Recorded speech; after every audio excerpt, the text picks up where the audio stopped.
बिस्मिल्लाहिर्रहमानिर्रहीम। आज हमारा दूसरा लेक्चर है पीएचपी के बारे में। कल हमने डेटाबेस देखा था, क्योंकि डेटाबेस पीएचपी डायनामिक लैंग्वेज है तो डेटाबेस के साथ इंटरेक्शन होगा। तो हमने डेटाबेस को देखा, उसमें डेटाबेस कैसे क्रिएट करते हैं, टेबल कैसे बनाते हैं, हमने ये चीज़ें देखी। ये मैंने अपने चैनल पे अपलोड किया था। वहाँ पे एक स्टूडेंट ने क्वेश्चन किया हुआ था कि एक से ज़्यादा प्राइमरी की, इट मीन्स जो मैं उसे समझाऊं कि वो कंपोजिट प्राइमरी की बात कर रहा है, तो उसको कैसे बनाएंगे। उसका बड़ा आसान तरीका है। कल हमने ये वाला, अगर आपके सामने जो स्क्रीन आ रही है, ये अगर आपके सामने डेटाबेस शो हो रही है, इसमें आप देखेंगे कि मैंने जो प्राइमरी की बनाया था, सीएनएसई को बनाया था। यहाँ पे ये नीचे, यहाँ पे ये मेरा माउस है, प्राइमरी की ये वाला जो मैंने सेलेक्ट किया सीएनएसई, इसको बनाया था। अच्छा, पहले तो मैं इसको प्राइमरी की ख़त्म करता हूँ, मैं यहाँ से क्रॉस कर देता हूँ। ठीक है, तो ये प्राइमरी की बेसिकली क्या हो गई है, हमारे पास ख़त्म हो गई है चीज़। ठीक है, अच्छा अब प्राइमरी की कोई नहीं है। जी ठीक हो गया। अब अगर फॉर एग्जांपल हमारे पास कोई प्राइमरी की यूनिक नहीं है, आपने कंसेप्ट पढ़ा है डेटाबेस के अंदर, कंपोजिट प्राइमरी की का कंसेप्ट, एक से ज़्यादा एट्रीब्यूट को मिला के आप प्राइमरी की बना लेते हैं। ठीक है, हम सपोज करते हैं कि ये सीएनआईसी यूनिक नहीं था, तो हम ईमेल दोनों को मिला के कोई यूनिकनेस बन रही है, सपोज कर रहे हैं। वैसे वैसे तो दोनों सेपरेट सेपरेट यूनिकनेस ही हैं, जस्ट उस क्वेश्चन का आंसर। तो दो को सिलेक्ट करके यहाँ से प्राइमरी की आप सिलेक्ट कर सकते हैं। ये प्राइमरी की दो को सिलेक्ट किया, यहाँ से मैंने किया, तो आपने देखा होगा ये नीचे सीएनएसई और ईमेल दोनों को प्राइमरी की बना दिया, तो ये कंपोजिट प्राइमरी की बन गया बेसिकली। ठीक है, अभी हमें इस केस में टेबल में जरूरत नहीं है, तो मैं इसे दोबारा से डिलीट करूँगी। मेरे उस क्वेश्चन का आंसर है जो यूट्यूब चैनल के ऊपर एक स्टूडेंट ने क्वेश्चन किया हुआ था, उसका मैं ये आंसर दे रहा हूँ। ठीक है, जस्ट प्राइमरी की मेरे पास सिर्फ कौन सी प्राइमरी की, सीएनएसई ही प्राइमरी की मैंने रखी हुई है। तो ये सीएनएसई प्राइमरी की है, यस हाँ जी, इसे ऐड कर दें और सीएनएसई प्राइमरी की है। ठीक है, आज हम थोड़ा सा पीएचपी के बारे में बात करते हैं। मैंने कहा था वैम्प इंस्टॉल कर लें, मैं उम्मीद करता हूँ आप लोगों ने वैम्प इंस्टॉल कर लिया होगा। और मैंने ये भी कहा था कि आपने सी ड्राइव में नहीं करना, या डी या ई ड्राइव में करना आपने, तो वो भी आप लोगों ने कर लिया होगा। मैंने वैम्प इंस्टॉल किया हुआ है, और अगर आप देखेंगे तो डी ड्राइव में मैंने वैम्प इंस्टॉल किया हुआ है। ये मैंने वैम्प ओपन किया, इसके अंदर www का फोल्डर होता है, इसको ओपन किया। यहाँ पे मैंने एक टेस्ट 2022 के नाम से यहाँ पे एक फाइल, बेसिकली एक छोटा सा फॉर्म बनाया हुआ है। ये मैं अगर फाइल में ओपन करूँ तो ये फाइल सामने ओपन हो, छोटा सा एक मैंने फॉर्म बनाया। टीआरटीडी की मदद से डिव बेस ज़्यादातर काम हो रहा है, तो आप डिव बेस काम ज़्यादातर काम करेंगे। मैंने सिंपल सा एक टीआरटीडी बेस, मैंने ये एक छोटा सा फॉर्म बनाया है। सीएनएसई है उसमें, और input type is equal to text, उसका नाम, हर फील्ड का नाम भी देना होता है, आपको पता है। उसका नाम मैंने सीएनएसई रख दिया। नेम है, एक फील्ड होगी, टेक्स्ट फील्ड होगी, उसका नाम एनएम रख दिया। डेट ऑफ बर्थ है, उसका डीओबी रख दिया।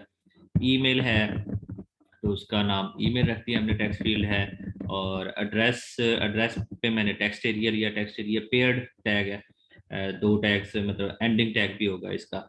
और उसके बाद एक और टैग लिया मैंने अपलोड सीवी के नाम से, उसका नाम सीवी रख दिया जी। और सबमिट का और रजिस्टर का उसकी वैल्यू दे दी।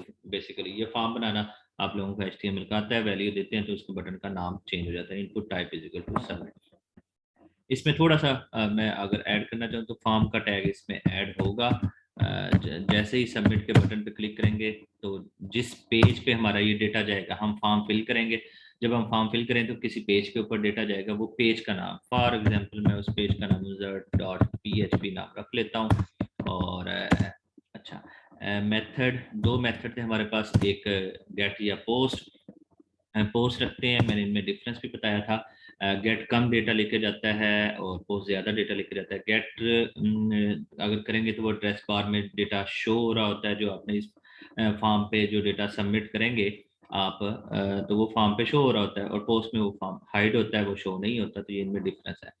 फिर एक ये इंक टाइप बेसिकली आपने लेना है। ये किस पर्पस के लिए ले रहे हैं, ये जब हम मैंने अपलोड का रखा हुआ था सीवी का, जब अपलोडिंग वाली काम करना है तो ये बेसिकली वो मल्टी पार्ट में जाके वो अपलोड करता है, फार्म डेटा को अपलोड करता है, तो आपने ये लाजमी लगाना है, इसके बगैर अपलोड नहीं होगा। इसके आउटपुट देखते हैं जी हम। अगर आपको मैं यहाँ पे नज़र आ जाए, मैं लोकल होस्ट लिखता हूँ। जैसे मैंने लोकल होस्ट लिखा तो यहाँ पे मेरे कुछ प्रोजेक्ट्स नज़र आ रहे हैं। हमने रखा हुआ है टेस्ट 2022।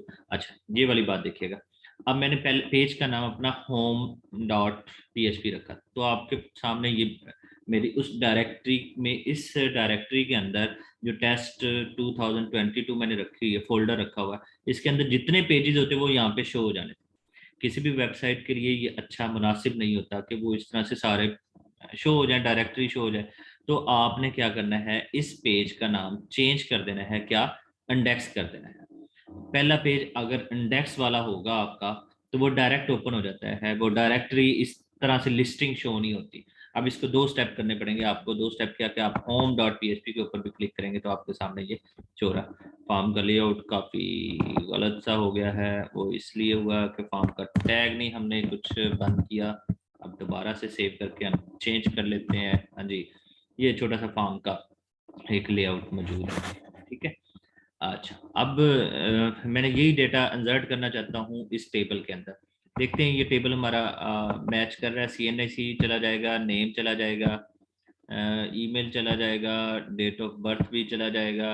अच्छा, एड्रेस भी चला जाएगा। एक चीज़ सिर्फ रहती है, वो है अपलोड सीवी वाला रहता है। तो मैं सीवी वाला एक नया टेक्स्ट फील्ड ऐड कर लेता हूँ और कहाँ पे ऐड करना है, मैं सबसे एंड पे कह देता हूँ कि ऐड कर लें। इसका नाम आप कुछ भी रख सकते हैं, मैंने सीवी ही रख दिया।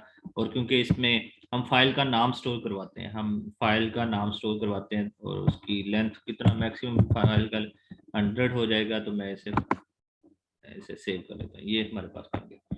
अब ये डेटा हमने इंसर्ट करवाना है। अब इंसर्ट करवाना है, जैसे इंसर्ट कैसे होगा, जैसे ही इस रजिस्टर के यहाँ पे मैं टाइप करूंगा, कोई CNIC टाइप करता हूँ, नेम टाइप करता हूँ, डेट ऑफ बर्थ मैं कोई सिलेक्ट कर लेता हूँ, हम बेशक आज की कर लेते हैं। ईमेल एड्रेस कोई हम सिलेक्ट करते हैं और एड्रेस कोई हम सिलेक्ट करते हैं, पूरे वाला लिख लेते हैं। और चूज़ फाइल में कोई फाइल हम चूज़ कर लेते हैं और डेस्कटॉप पे कोई फाइल पड़ी होगी यहाँ पे। जी, यहाँ पे काफ़ी सारी फाइलें पड़ी हैं। फॉर एग्जांपल ये B8 की एक फाइल पड़ी हुई है, ये मैंने चूज़ किया। जैसे मैंने रजिस्टर पे क्लिक किया तो ये आपके सामने नॉट फाउंड आ रहा है। क्या आ रहा है, insert.php was not found on this server. वो क्यों, किस लिए आ रहा है, वो इसलिए आ रहा है कि हमने अभी वो फाइल बनाई नहीं। आप देखें तो सिर्फ home.php फोल्डर के अंदर पड़ी है, insert.php तो हमने बनाई नहीं वो फाइल, ठीक है। और ये insert.php पे क्यों गया था, हमने खुद कहा, खुद कैसे कहा, जैसे ही सबमिट करे तो फॉर्म के एक्शन में जो पेज का नाम लिखते हैं हम, फॉर्म के एक्शन में पेज का नाम हमने क्या लिखा, insert.php, तो वो उधर जाएगा। जैसे ही हम सबमिट रजिस्टर के बटन पे क्लिक करेंगे, फॉर्म सबमिट होगा, तो उसने डेटा ने किधर जाना है, जो हमने एक्शन में कह दिया। एक्शन में हमने कहा insert.php, तो वो insert.php के ऊपर जाएगा। अब हम एक पेज बना लेते हैं insert.php का, ठीक है।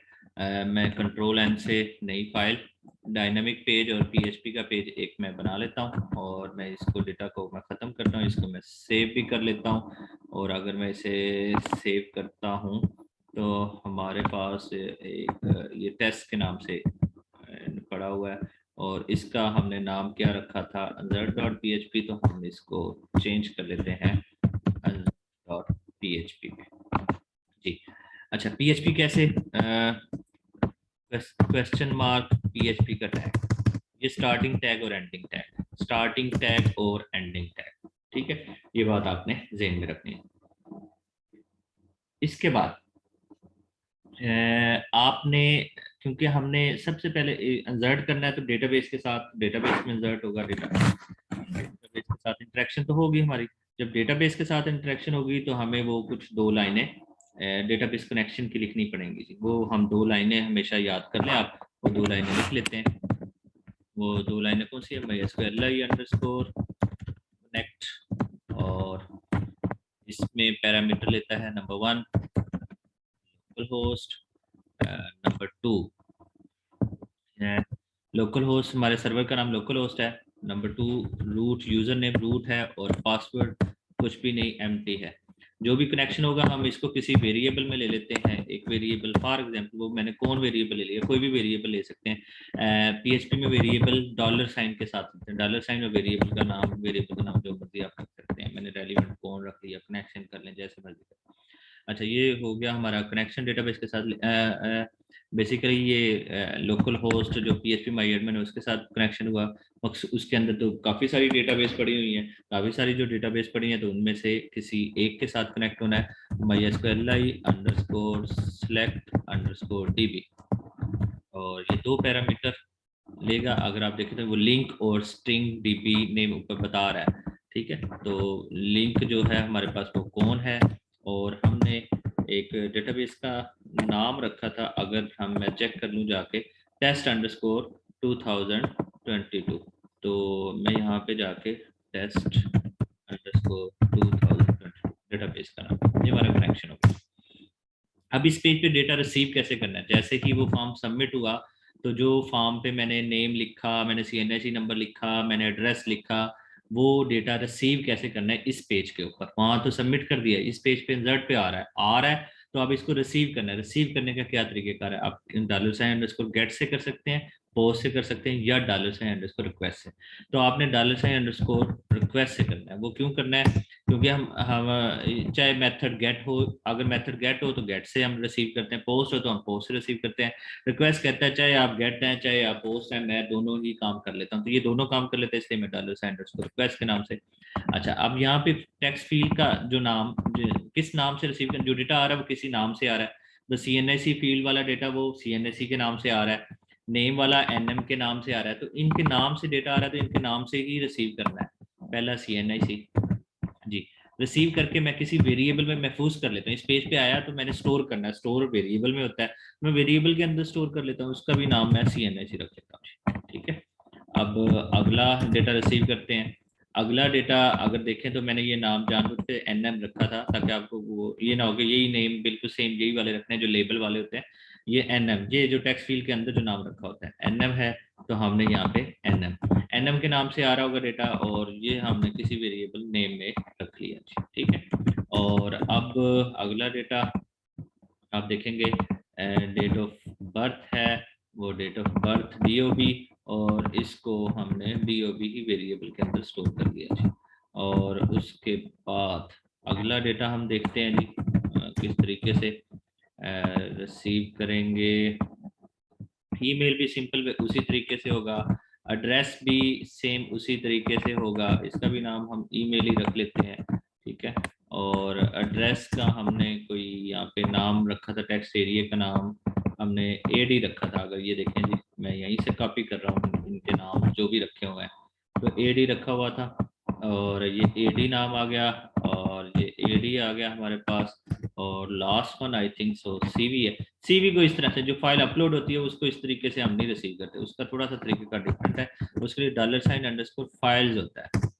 फाइल्स में ये 2 पैरामीटर लेता है फाइल्स में। पहला पैरामीटर जो उसका नाम रखा होता है, आपने CV रखा है, अगर आप देखें तो ये नाम आपने ये वाला नाम जो रखा हुआ है, ठीक है। और दूसरा जो होता है पैरामीटर वो क्या होता है, वो नेम होता है, ठीक है। ये बेसिकली क्या दे देगा, हमें फाइल का नेम दे देगा, फाइल का नेम हमारे पास आ जाएगा। अब फाइल को हमने अपलोड करना है, तो move_uploaded स्पेलिंग गलत हो गया है, uploaded_file। ये 2 पैरामीटर लेता है जी।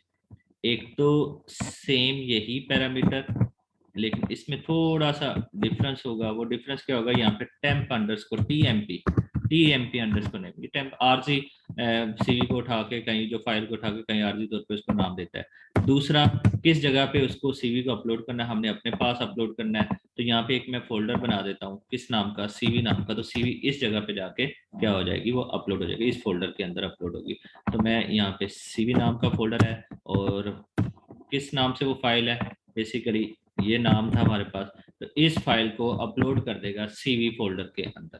ये वाला काम जो एक PHP का बिल्ट इन फंक्शन है, ये फाइल को अपलोड कर देगा। अब हमने क्या करना है, अब हमने इंसर्ट की क्यूरी लगानी है। इंसर्ट इनटू टेबल का नेम, हमने टेबल का नेम क्या रखा, हम डेटाबेस से जाके देख लेते हैं जी। टेबल का नेम हमने यूजर रखा है जी, ठीक है, यूजर। अच्छा, अब हमने कॉलम्स के नाम रखने हैं। कॉलम्स का नाम, पहला अगर कॉलम का नाम देखें तो आपने ये क्या रखा हुआ है, CNIC रखा हुआ है, ठीक है, और तो आप CNIC लेंगे जी। दूसरा आपने कॉलम का नाम क्या रखा हुआ है, मैं यहाँ से कॉपी कर रहा हूँ, तो ये कॉलम्स के नाम आएंगे जी बेसिकली। दूसरा नेम है, और तीसरा क्या होगा, ईमेल, और ईमेल हो जाएगा। फोर्थ वन DOB है, तो मैं DOB कर दूंगा। फिफ्थ वन कर दूंगा, एड्रेस है तो मैं एड्रेस कर रहा हूँ। और सिक्स वन जो है वो बेसिकली CV के नाम से है, तो वो CV आ जाएगी, ठीक है। और इसके बाद आ जाता है वैल्यूज, वैल्यूज, ठीक है। इन वैल्यूज में ये वेरिएबल्स के नाम, CNAC, हमने CNAC किसी वेरिएबल में महफूज किया हुआ है कि ये डेटा भाई इंसर्ट कर दो, तो ये डेटा वो उसको इंसर्ट कर देगा। कोमा, बस इसका ये सिंटैक्स है, सिंगल कोट्स के अंदर आ रहा है ये। तो दूसरा नेम है, तो हमने नेम भी स्टोर किया हुआ है, तो वो नेम आ जाएगा। थर्ड वन जी, थर्ड वन क्या होगा, अगर देखें आप, ईमेल, ईमेल हमने स्टोर किया हुआ है, तो हम ईमेल स्टोर कर देंगे जी। फोर्थ वन जी क्या होगा हमारे पास, ईमेल। डेट ऑफ बर्थ, हमने डेट ऑफ बर्थ जी ये स्टोर किया हुआ है DOB वेरिएबल के अंदर, जिन वेरिएबल्स में हमने स्टोर किया। फिफ्थ वन एड्रेस, एड्रेस हमने किस वेरिएबल में, AD के अंदर ही हमने स्टोर किया हुआ, तो वो AD के अंदर आ गया जी, ठीक है। और कोमा लगता है, हर के बाद कोमा लग जाता है। और लास्ट वन CV, और CV का हमने जस्ट नाम स्टोर करवाना है, तो नाम स्टोर करवाना, CV को उस फोल्डर के अंदर चली जाएगी जो CV का हमने फोल्डर बनाया। अच्छा जी, इसको, इस पूरी क्यूरी को हमने किसी एक वेरिएबल क्यू के अंदर रख लिया। इस क्यूरी को एग्जीक्यूट कराना है, तो PHP का बिल्ट इन फंक्शन है mysqli क्यूरी, ये दो पैरामीटर लेता है। वो दूसरा पहला पैरामीटर कौन का, और दूसरा पैरामीटर ये क्यू वेरिएबल बेसिकली इस जिसमें ये क्यूरी का लेता है, तो वो हमने क्यू वेरिएबल के अंदर रखी हुई है, तो ये क्यूरी को एग्जीक्यूट हो जाएगा। एग्जीक्यूट होगा, एग्जीक्यूट हो गया, क्यूरी इंसर्ट हो जाएगी। इंसर्ट होने के बाद आपने वापस उसी पेज के ऊपर चले जाना है। उसी पेज के ऊपर उसके लिए हेडर रीडायरेक्ट आना, पेज वापस चले जाना, ऑटोमेटिक रीडायरेक्ट आने के लिए हेडर लोकेशन, और उस पेज का नाम हमने क्या रखा हुआ, home.php रखा है, तो वापस home.php के ऊपर चला जाए इंसर्ट करके, ठीक है। अब हम छोटा सा डेमो प्रैक्टिस कर लेते हैं, चेक कर लेते हैं जी दोबारा से। ये है फाइल CNAC फॉर एग्जांपल। मैं जस्ट अभी मैंने पैटर्न कोई नहीं अप्लाई किया इसके ऊपर, वैलिडेशन मैंने अभी कोई अप्लाई नहीं किया, अभी जस्ट मैं इंसर्शन सिर्फ बता रहा हूँ। नेम है फॉर एग्जांपल सलीम है, डेट ऑफ बर्थ कोई भी रख सकते हैं आप, जस्ट डमी डाटा मैं ऐड कर रहा हूँ अभी तो, ठीक है। और हम ये पूरे वाला, और उसके बाद एक CV, कोई भी फाइल आपने चूज करनी है, चाहे PDF फाइल हो, कोई भी फाइल हो। और मैं अगर फॉर एग्जांपल ये फारूक के नाम का एक फाइल पड़ी हुई है, मैंने ये कहा, और रजिस्टर पे मैंने क्लिक किया, वो रजिस्टर होकर वापस इधर आ गया। हम डेटाबेस में चेक करेंगे जी, डेटाबेस में क्या डेटा आया, आप देखेंगे, ये देखें डेटाबेस में जो हमने CNAC जो डेट ऑफ बर्थ बुरे वाला ये आ गया। हम फाइल जाके चेक करेंगे CV वाले फोल्डर के अंदर जी, वो फाइल भी आई हुई है, ठीक है, तो ये अपलोड हो गया। ये हमने काम कर लिया, इंसर्ट वाला काम कर लिया। तो स्टूडेंट, आज के लेक्चर के अंदर हमने क्या काम किया, एक फॉर्म बनाया। फॉर्म बनाने के बाद डेटाबेस में वो फॉर्म के जरिए हमने डेटाबेस में डेटा इंसर्ट किया। इंशाल्लाह हम नेक्स्ट लेक्चर के अंदर हम लिस्टिंग करवाएंगे, डेटा को शो करवाएंगे, फिर डिलीट करवाएंगे, एडिट कराएंगे। इस तरह के जो मेरे सीरीज ऑफ लेक्चर्स आते रहेंगे उसके अंदर आपको इस किस्म का डेटा आपको मिलता रहेगा। Thank you so much. कोई क्यूरी हो आप कमेंट्स में लिखें, इंशाल्लाह मैं उसका ज़रूर जवाब दूंगा। Thank you so much. अल्लाह हाफिज़।